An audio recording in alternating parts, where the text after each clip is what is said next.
Bueno, este es mi tema y la verdad es que por eso yo llevo muchos años usando las terapias biológicas en Chile.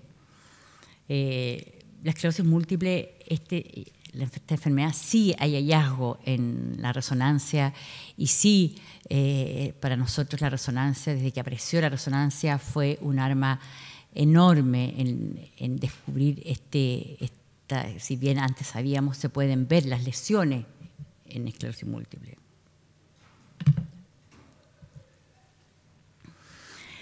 Bueno, ¿qué es la esclerosis múltiple? La esclerosis múltiple es una enfermedad inflamatoria cerebral, ¿ya?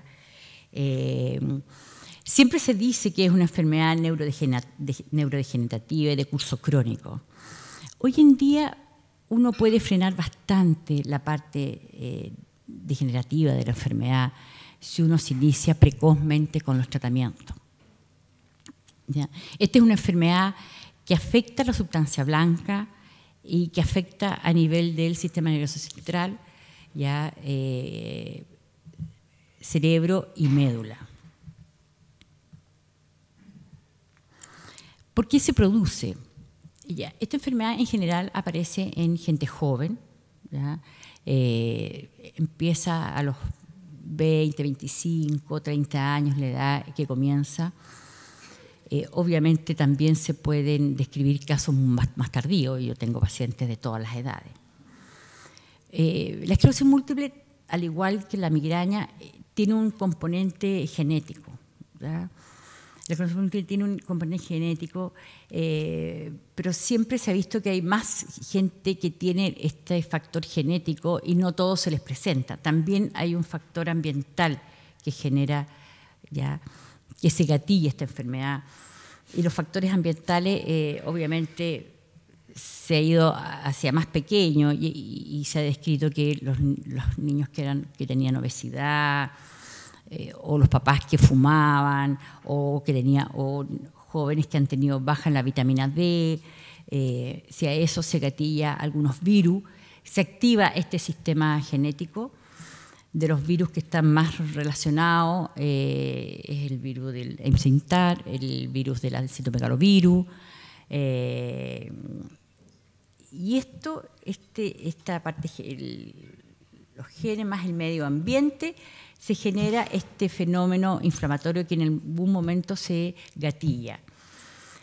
Y ocurre un fenómeno inflamatorio que va dirigido sobre la mielina, ¿ya? La mielina del sistema nervioso central. Se produce una desmielinización y esta desmielinización, si es persistente, obviamente podría generar una degeneración y con los nuevos medicamentos, las nuevas terapias, la idea es tratar de dejarlo solamente en el fenómeno inflamatorio para evitar la degeneración y la atrofia secundaria. No hay datos tan claros en Chile cuántos tenemos, ¿ya? En general, en los otros países tienen bastante claro, es una enfermedad que ya van 2, 3 millones en el mundo. En Chile tenemos una aproximación de que deben ser unos 3.000 pacientes. Ha sido bastante difícil, 3.000 pacientes, ha sido difícil saber la prevalencia en Chile. Ahora, ¿por qué se produce como la fisiopatología? Al parecer se activaría en la periferia, se activaría ya un antígeno en la cual activa el linfocito T. El linfocito T llega a nivel cerebral, se abre la barrera, ingresa a la barrera hematoencefálica y ahí se activa una cadena ya de inflamación con activación del linfocito B. El linfocito B se activa, se liberan citoquinas, se autoactiva el linfocito T y así se genera toda una cadena en la cual se activan los macrófagos y finalmente activa atacando el oligodendrocito, ¿ya? Que obviamente es el que fabrica la mielina. Entonces, ya así parte y así se va avanzando este cuadro inflamatorio. ¿Cuál es la historia natural de la esclerosis múltiple? Si uno deja a la persona con la enfermedad sin tratamiento, la verdad es que empieza la enfermedad primero con brotes, que son brotes de déficit, ¿ya? Ahora, ¿qué es lo que se considera un brote? Un brote en el fondo es un déficit neurológico y depende de dónde está la inflamación. Si la inflamación está en el núcleo, o sea, en el nervio ocular, ocurre una alteración de la visión. Si está a nivel medular, obviamente va a ocurrir un déficit en las extremidades inferiores. Si está a nivel de la región dorsal, medular también completo. El brote depende de la localización de la placa activa. Eso se denomina un brote. Entonces parten estos brotes, ¿ya?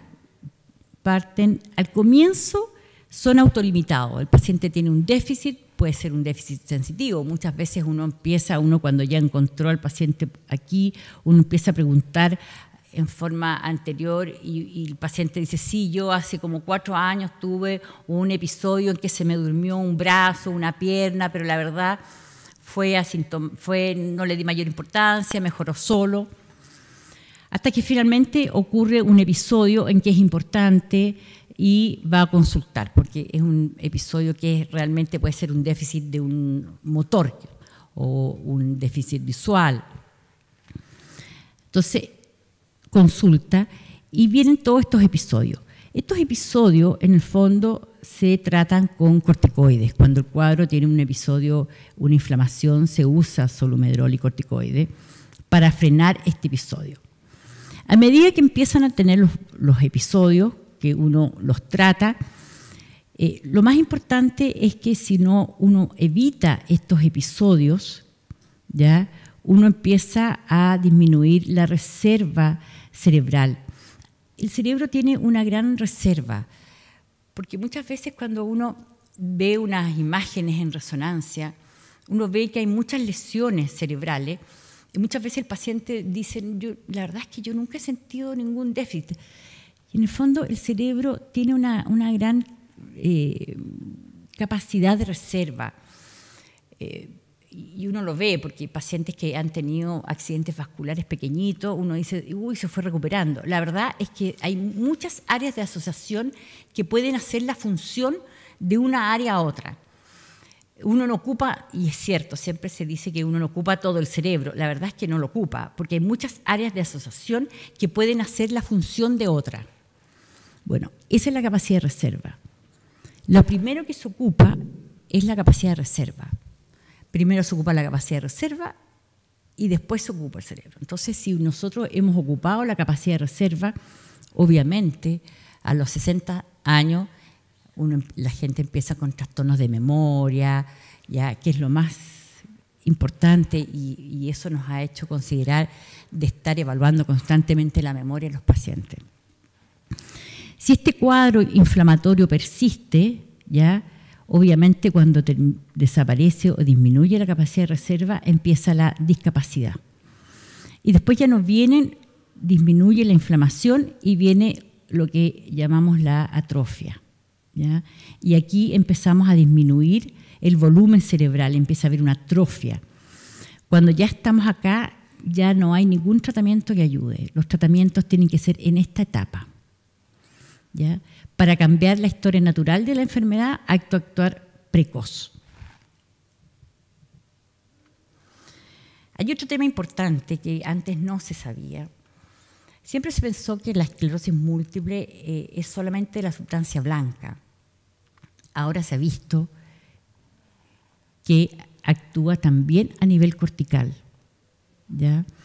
Si bien existe un poquito de mielina a nivel cortical, que es mucho menor, se ha visto que también hay un ataque ya de IgG y de complemento a nivel cortical.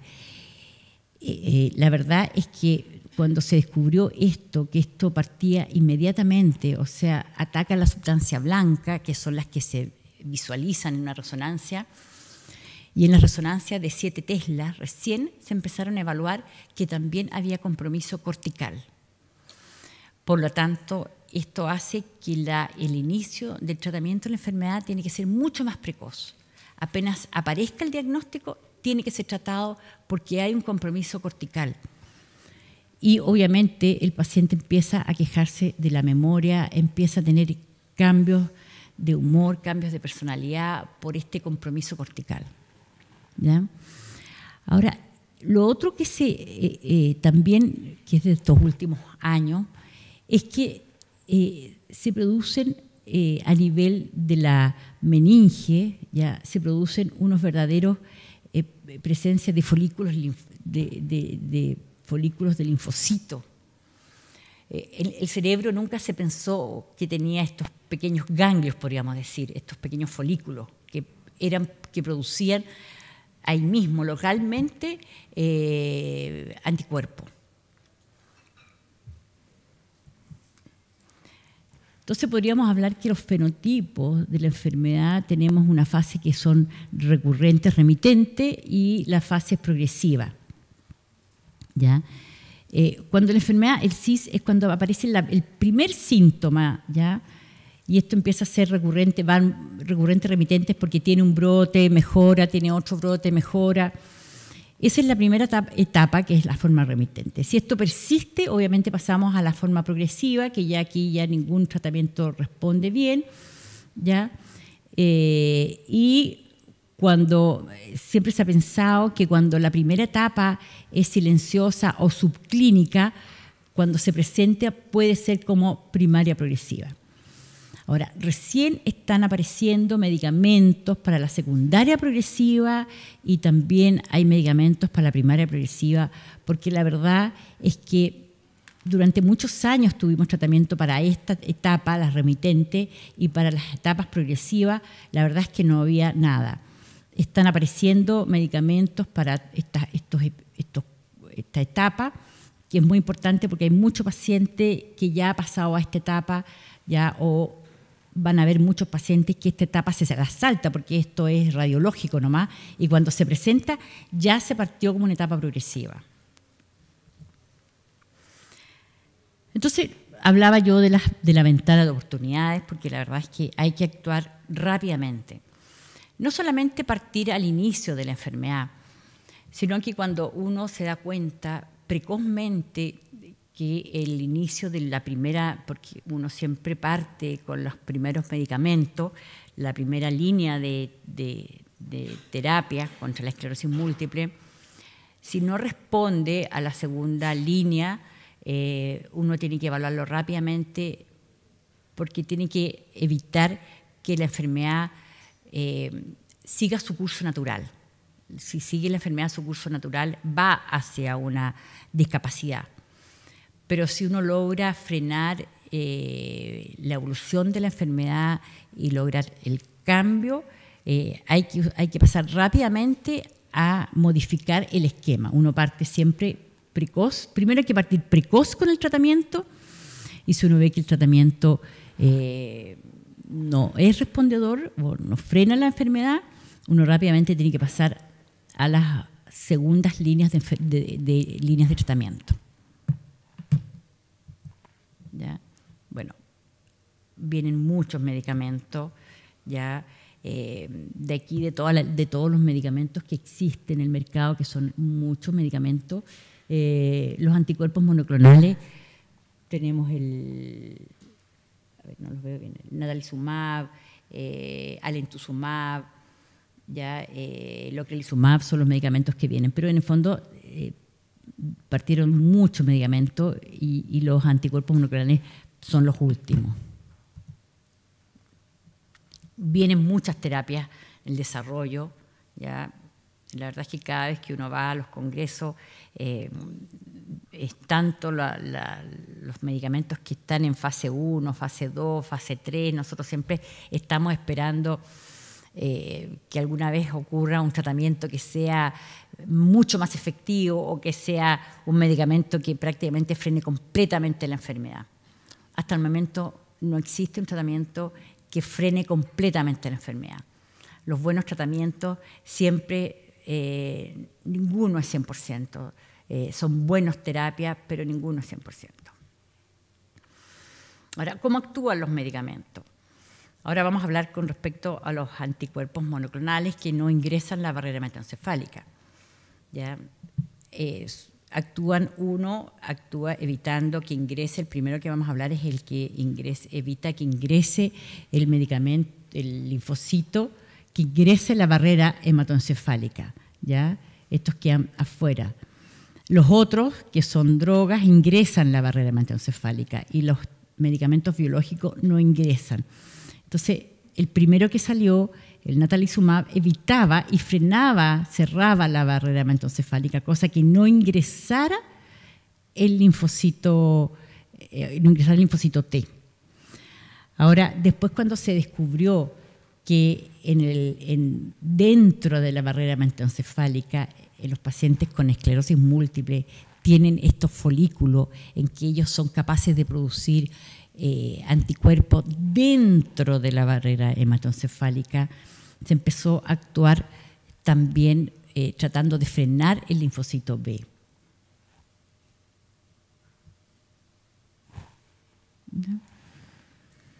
Entonces, los otros medicamentos que vamos a hablar es del alemtuzumab, ¿ya?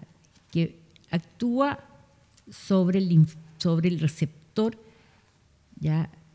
CD54, que actúa sobre el linfocito B, el T y los macrófagos, ¿ya?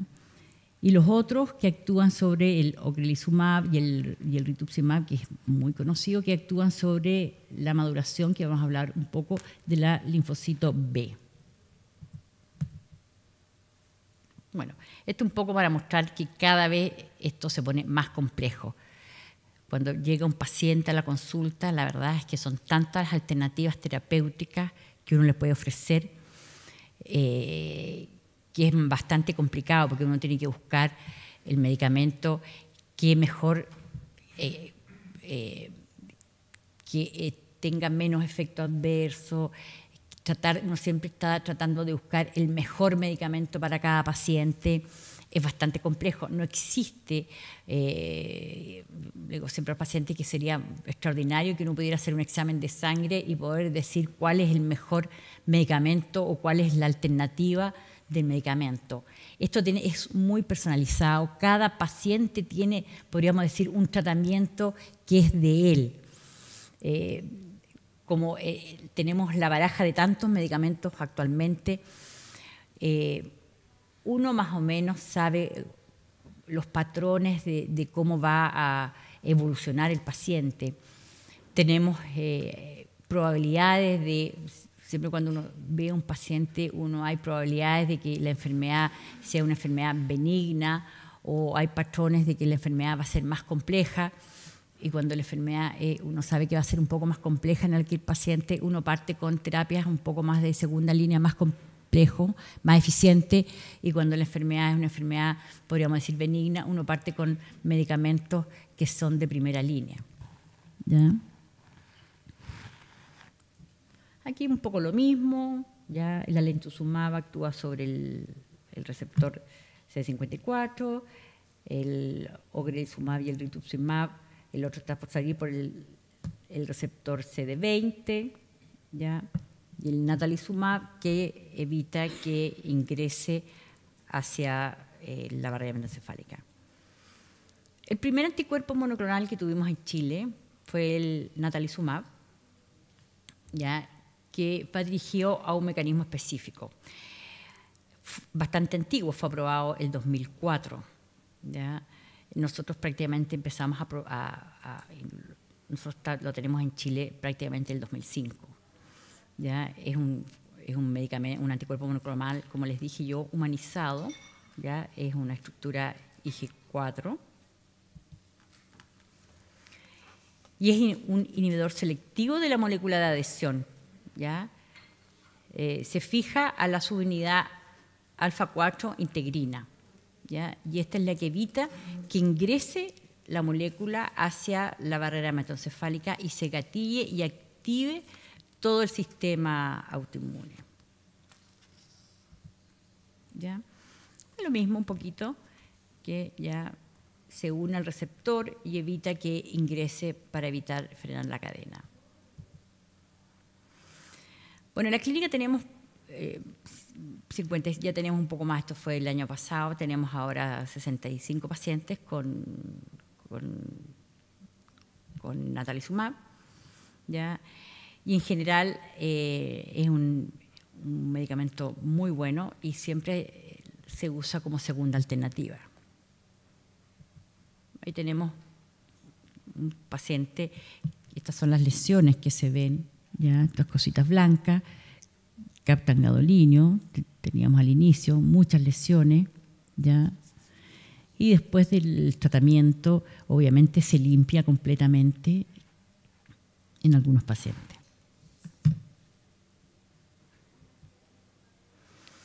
Ahora, el natalizumab, si bien es un extraordinario medicamento, el problema de este medicamento es que como frena el ingreso del linfocito T, manteníamos, podríamos decir, el cerebro un poco aislado de también el ataque frente a algunos virus, sobre todo el virus del JC, que es un virus que se conoce, que se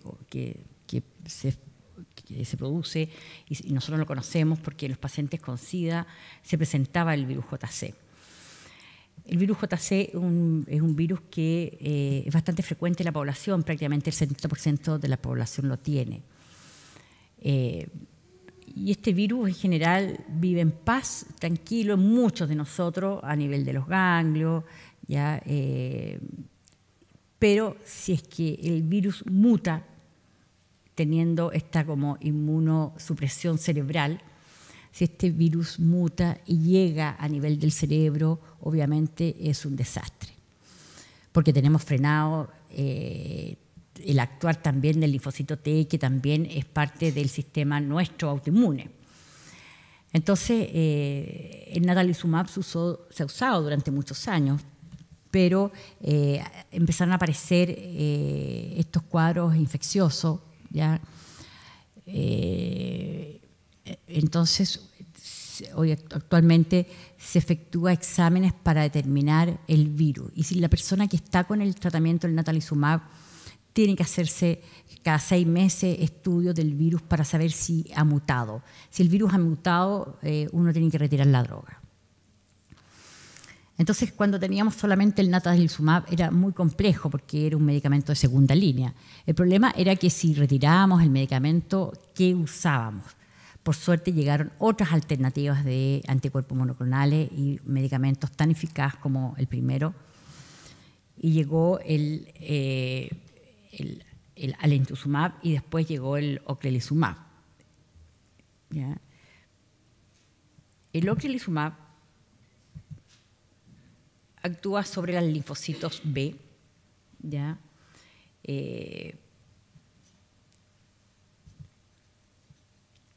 Actúa sobre los receptores y podríamos decir que en el fondo la maduración del linfocito, toda la maduración del linfocito B, ¿ya? Actúa sobre una línea, podríamos decir los adultos, los que generan los anticuerpos, ¿ya? Entonces actúa sobre el linfocito, sobre los receptores y frenan la activación y la producción de los anticuerpos. Obviamente se dejan estos, los más antiguos, las células plasmáticas, que son las que tienen la memoria inmunológica, ¿ya? Entonces actúa sobre esta línea. El ocrelizumab, esta línea de producción se produce cada 6 meses, por lo tanto el tratamiento tiene que ser dado cada 6 meses endovenoso. Este es el otro anticuerpo monoclonal bastante conocido, el alentuzumab, que también es un anticuerpo monoclonal humanizado y está dirigido sobre el específico, sobre la superficie CD54, que se expresa en las células B, T y macrófagos también. ¿Ya? Un poco lo mismo que hemos conversado. Nos quedan unos minutitos, Jacqueline. Ya. Sí. Y todos tienen efectos adversos. Ya, eso no. Ahora, lo más importante es que la idea es que uno logre frenar la enfermedad. ¿Ya? en la cual no exista actividad en resonancia, no hayan recaídas, no existan progresión ni pérdida del volumen cerebral. ¿Ya? Eso es lo más importante. Gracias. Muchas gracias, Jacqueline. Excelente conferencia.